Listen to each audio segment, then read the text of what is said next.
Hello, today's the anniversary of the birth in 1909 of Stephen Spender.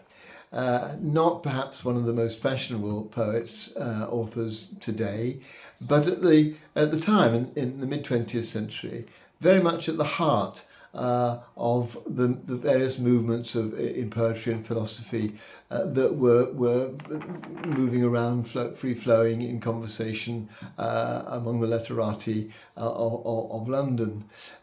He would have parties. He would entertain groups of eminent people, eminent in their different spheres, and they would come and meet and talk, and so ideas would flow and develop.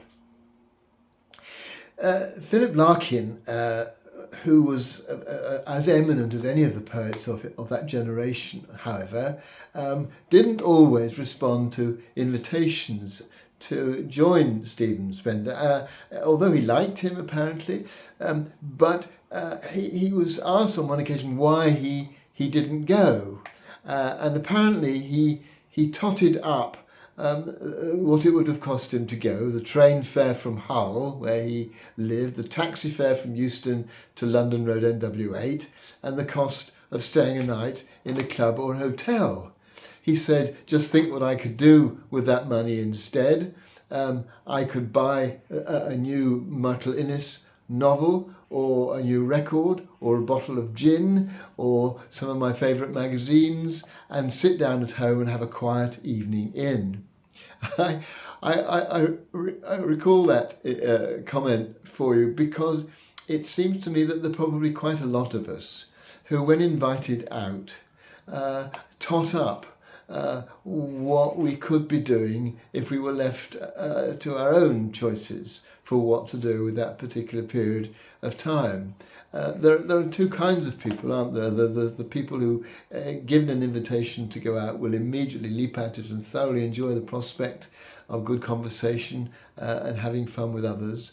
And there's others who would prefer just the quietness of their own company and their own choice of how to entertain themselves, and perhaps much more happy with their own company than others.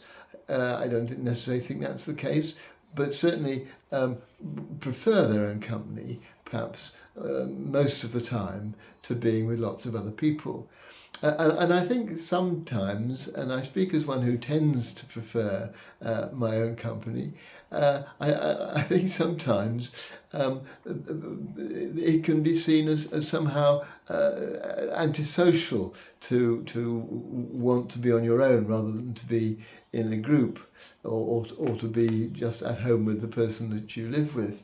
And I think that it's worth just asking ourselves what kind of person, which of those kinds of people we are. I don't think it would take most of us very long to know the answer.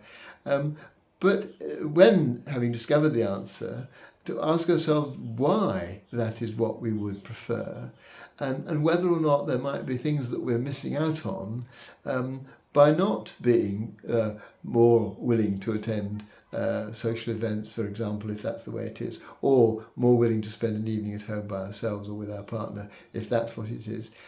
What would it be like to choose the opposite from what is our natural inclination? What would we get that we don't get at the moment?